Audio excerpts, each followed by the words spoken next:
Here's a pair of JLab Go Air Sport earbuds. I'm going to show you how to pair and connect directly to an iPhone.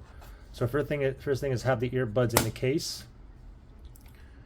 And then we're going to go ahead and open it up. Now, as soon as you take it out, if you're not connected to another device or anything, it should automatically go into pairing mode, okay? You'll know that it's in pairing mode when it's blinking blue, white, blue, white, blue, white, okay? Now this one here is blinking blue, white, blue, white. Okay, so just one of them has to blink blue, white, indicating that's in pairing mode. So, but you probably can't see that, but it's blue, white, super, super dim. Anyway, it's in pairing mode now. Let me grab my iPhone. I'm going to go to settings here. I'm going to go to Bluetooth.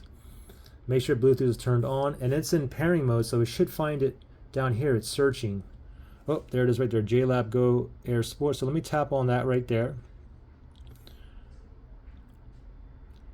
And then give it 1 second. Okay, so we're connected now. Okay, so here's the thing. I'm currently connected to this, okay, this phone here. But let's say you want to connect to a different phone or your TV or whatnot. So what you have to do first is, while it's connected, I can't put it in there because it's going to disconnect. It's going to say not connected. Okay, let me just leave it out, and then I'm going to click on the eye here. I'm going to click on disconnect.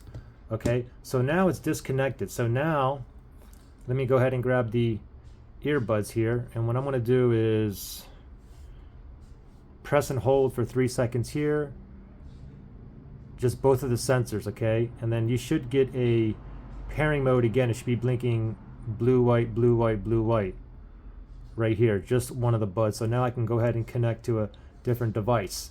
Okay, now if you guys still have issues pairing and connecting, try to factory reset these. Okay, look in the link below. I'll show you how to factory reset these. All right.